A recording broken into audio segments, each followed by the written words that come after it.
ब्रह्मराक्षस की कहानियां भारतीय लोककथाओं और पुरानी मान्यताओं का महत्वपूर्ण हिस्सा रही हैं। ये राक्षस उन ब्राह्मणों की आत्मा माने जाते हैं जो अत्यधिक विद्वान थे, परंतु अपनी मृत्यु के समय किसी अकारण या अधूरे कर्म के कारण उन्हें मोक्ष नहीं प्राप्त हुआ।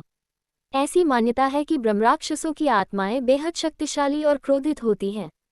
इस कहानी में हम एक ऐसे ही ब्रह्मराक्षस की भयानक और रहस्यमयी कथा का अनुभव करेंगे। गांव के किनारे का मंदिर।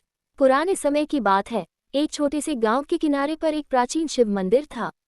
यह मंदिर सैकड़ों साल पुराना था और इसे लेकर गांव वालों में कई किस्से और डरावनी कहानियां प्रचलित थीं। लोग कहते थे कि उस मंदिर में रात को कोई नहीं जाता क्योंकि वहां एक ब्रह्मराक्षस का वास है। गांव के बुजुर्गों का कहना था कि बहुत समय पहले यहाँ एक अत्यंत विद्वान ब्राह्मण रहा करता था। उसका नाम सोमेश्वर था और उसने अपनी पूरी जिंदगी भगवान शिव की भक्ति और वेदों के अध्ययन में बिता दी थी। उसे शास्त्रों का अपार ज्ञान था, परंतु उसके स्वभाव में अहंकार और क्रोध भी था। उसने गांव में कई लोगों की सहायता की थी, लेकिन उसके कठोर स्वभाव के कारण लोग उससे डरते भी थे।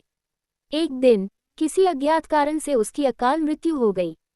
उसका अंतिम संस्कार सही तरीके से नहीं किया गया और यही कारण था कि उसकी आत्मा को शांति नहीं मिली।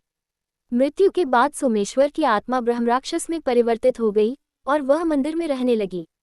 गांव वालों का कहना था कि रात को मंदिर के पास से गुजरने वालों को उसकी चीखें और गूंजती आवाजें सुनाई देती थीं। कई लोगों ने उसे देखा था, एक विशाल डरावना शरीर, जलती हुई आंखें और लंबे नुकीले दांत। उसके शरीर से तेज रोशनी निकलती थी और वह क्रोध में हर चीज को नष्ट कर सकता था। कहानी की शुरुआत। गांव में एक युवक था जिसका नाम विक्रम था। विक्रम साहसी था और उसने कभी किसी चीज से डरना नहीं सीखा था। गांव के लोग उसे मंदिर के ब्रह्मराक्षस के बारे में चेतावनी देते थे, लेकिन विक्रम ने कभी उन बातों पर ध्यान नहीं दिया। वह सोचता था कि ये सब पुराने समय की कहानियां हैं और इनका कोई वास्तविकता से लेना देना नहीं है। एक दिन विक्रम ने ठान लिया कि वह रात को मंदिर जाकर इस कहानी की सच्चाई का पता लगाएगा।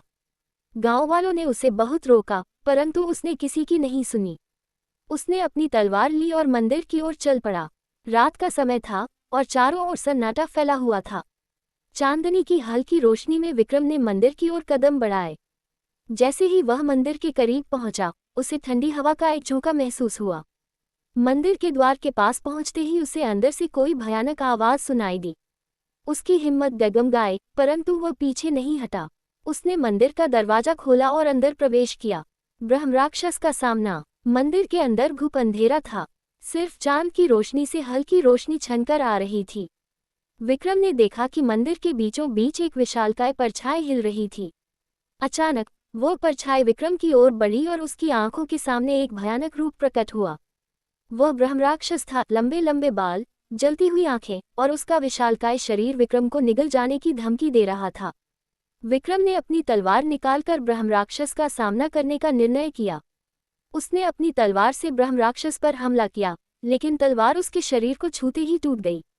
ब्रह्मराक्षस ने एक भयानक चीख मारी, जिससे विक्रम के कान सुन्न हो गए। विक्रम ने अपनी पूरी शक्ति से दौड़ने की कोशिश की, परंतु ब्रह्मराक्षस ने उसे पकड़ लिया और हवा में उठा लिया। पुरानी कथा का रहस्य। विक्रम ने ब्रह्मराक्षस से कहा, मैंने तुम्हारा क्या बिगाड़ा है? तुम मुझे क्यों मारना चाहते हो? ब्रह्मराक्षस ने एक गंभीर आवाज में उत्तर दिया, तुमने मेरा कुछ नहीं बिगाड़ा, लेकिन मैं एक शापित आत्मा हूँ। मुझे तभी मुक्ति मिलेगी जब कोई व्यक्ति मेरी अधूरी इच्छा को पूरा करेगा। विक्रम ने हिम्मत जुटाकर पूछा, तुम्हारी अधूरी इच्छा क्या है?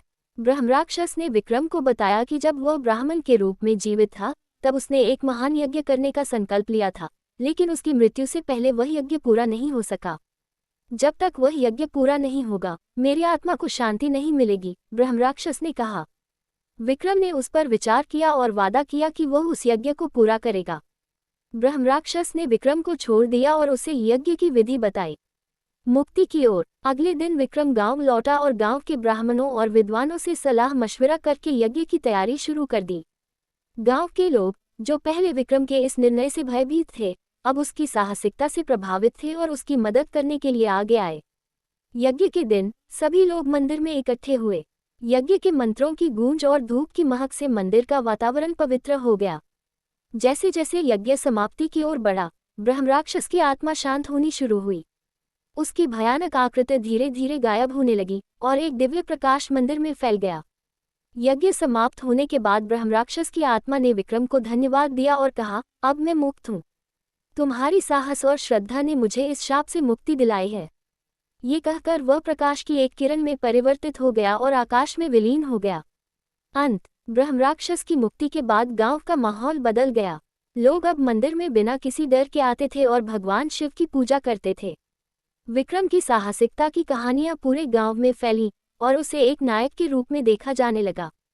इस प्रकार ब्रह्मराक्षस की इस डरावनी और रहस्यमयी कथा का अंत एक सुखद मोड़ पर हुआ, जहां अधूरी आत्मा को शांति मिली और गांव में फिर से शांति और समृद्धि का आगमन हुआ।